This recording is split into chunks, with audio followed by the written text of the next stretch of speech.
reforma previsional tal cual se Sí, congenió? voy a votar porque considero que es una buena ley. Tengo 3 argumentos muy claros al respecto. Desde que existe el régimen de reparto en Argentina, nunca las jubilaciones estuvieron atadas a la inflación. Y por lo tanto, como lo hemos vivido en el 2014 y en el 2016, atarla, por ejemplo, a la recaudación somete a los jubilados a una especie de timba, digamos, porque esos años fueron recesivos, la recaudación cayó y las jubilaciones cayeron. Perdieron poder de compra. Entonces, de alguna manera, atarlo a la inflación es una medida que preserva para adelante el valor de las jubilaciones. El segundo argumento es que por primera vez de manera efectiva se garantiza a los que aportaron 30 años en la mínima el 82%, tan mentado, etcétera, Sí, etcétera. pero solo del salario mínimo vital y móvil. Es verdad. No del Pero es la primera salario vez de convenio. No, está perfecto eso. Es la primera vez que se hace efectivo y es un paso adelante enorme que beneficia por encima de los ajustes a 1.200.000 jubilados. Y la tercera cuestión, que se dice poco y que está fuera de la discusión central, es que en Argentina existen 13 cajas de jubilaciones provinciales que tienen más o menos problemas recurrentes, no están todas en la misma situación, y que se sufragan complementariamente con fondos del Tesoro de las provincias, obligando muchas veces a las provincias a tomar deuda, etcétera, etcétera, que ahora la ley contempla una especie de salvaguarda federal que preserva la jubilación de esas personas que son connacionales nuestros, no son extraterrestres. Esos 3 pilares de garantías para los jubilados provinciales, 82 para los que están en la situación más baja en relación al salario mínimo y vital, y del ajuste por inflación, son argumentos categóricos. Había un problema en el salto de una fórmula a otra, un problema objetivo y quizás es complejo explicar en la televisión. La verdad es que la fórmula anterior no se podía seguir usando porque en la reforma tributaria nosotros cambiábamos el impuesto al cheque tomando la cuenta de ganancias y las ganancias no distribuía, la bajábamos, por lo tanto estábamos en la polinómica anterior. Estábamos desfinanciando la polinómica anterior. O sea que esa no la podíamos usar, teníamos que construir una nueva. En el Senado se llegó a un consenso interesante, porque se modificó lo que propuso el gobierno y se llegó a un consenso interesante, que el 70% del ajuste sea por inflación y el 30% por el ajuste de los convenios de los trabajadores privados con estabilidad, una fórmula que se llama RIPTE. Que es el índice de variación salarial. Exactamente. Promedio. Que implicaría la pequeña mejora que las jubilaciones tendrían de tiempo en tiempo. Entre la salida del viejo sistema y el empalme con el nuevo sistema había un problema, porque estamos en un régimen de alta inflación, y efectivamente es el problema que pretende solucionar este bono compensatorio. Ahora, dicho eso, esta arquitectura, que de todas maneras es una arquitectura provisional, Argentina debe discutir su régimen previsional mucho más sostenible.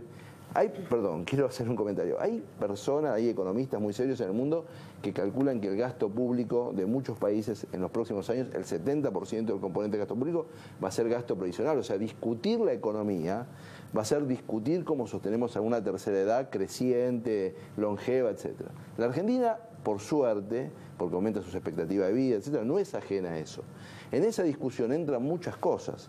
Entra en la edad de ingreso de las personas al sistema laboral, cuánto tienen que aportar las personas, cuánto es lo suficiente para sostener y cuánto sacamos de impuestos, porque si grabamos mucho el trabajo, impedimos la creación de trabajo en blanco. La Argentina tiene un 35% de trabajo no registrado, ahí hay un déficit del Estado de control, de profesionalización, etcétera. Sabemos que el trabajo no registrado recorre toda la escala cualitativa del mundo laboral, no es solamente el trabajo del changarín, también en las empresas muy sofisticadas hay trabajo no registrado.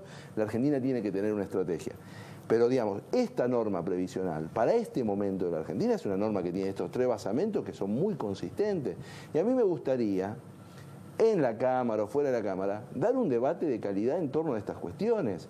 Porque si yo adjetivo y la adjetivación no contribuye a perfeccionar los instrumentos, de alguna manera estoy cometiendo un fraude. Yo lo escuchaba, pero quiero hacer 2 o 3 puntuales observaciones. La primera, acá han dicho ayer y la mayoría de los analistas que la canasta por la cual los jubilados gastan no es necesariamente la inflación promedio, porque la canasta del jubilado aumentó más promedio por medicamentos y otras cuestiones que la canasta media del argentino medio. Eso es efectivamente así. ¿Y entonces? Pero eso es efectivamente así y de eso uno no puede escaparse. Nunca nadie propuso, no hay una construcción de esa canasta específica en el INDEC, porque no lo vamos a dejar que lo construya en una cueva 4 sociólogos con 400 datos. Deberíamos construir un indicador público. ¿Pero eso es posible hacerlo? Sí, es posible hacerlo. Eso es 1 año y medio de trabajo de construir el índice de la canasta de las personas de 65 años y más, que efectivamente es diferenciado del índice de la canasta de una persona que manda a sus hijos al jardín de infantes. Eso podría ser parte de la reforma del INDEC 2019. Y debería ser, pero voy más allá. No podría ser. ¿Y por qué no hay un compromiso en la ley? A ver, el proceso de calificación del Estado argentino es larguísimo. Y debería ser porque este instrumento, no es que no lo tiene este gobierno de Cambiemos que tiene 2 años, el instrumento del índice de gasto de personas de la tercera edad, tampoco lo tuvo el gobierno de Cristina, el de Alfonsín, el de Menem, etcétera, etcétera, ajustaban por algún otro mecanismo, algunos muy arbitrarios, algunos como el que se ajustaba ahora, porque digamos toda la verdad, ¿por qué se ajustaba por recaudación y salarios y no por inflación? Porque el INDEC mentira. Exactamente, y entonces, real, bueno, de ahí venimos, Paulino. Esto es un salto. Ahora tenemos números ciertos. El eje es verdad o mentira. Fabio, el bono, que es un bono por única vez en marzo, queda descalzando la jubilación mínima. No, al revés. Porque en todo caso, el jubilado quizás recupere en 1 o 2 años. No, quizás. en 1 año. Pongámosle 1 año, pero es el sector que menos tiene para esperar, pero yo le hago una repregunta a usted. Pero por supuesto, acá esta no es una lucha de sensibles contra insensibles.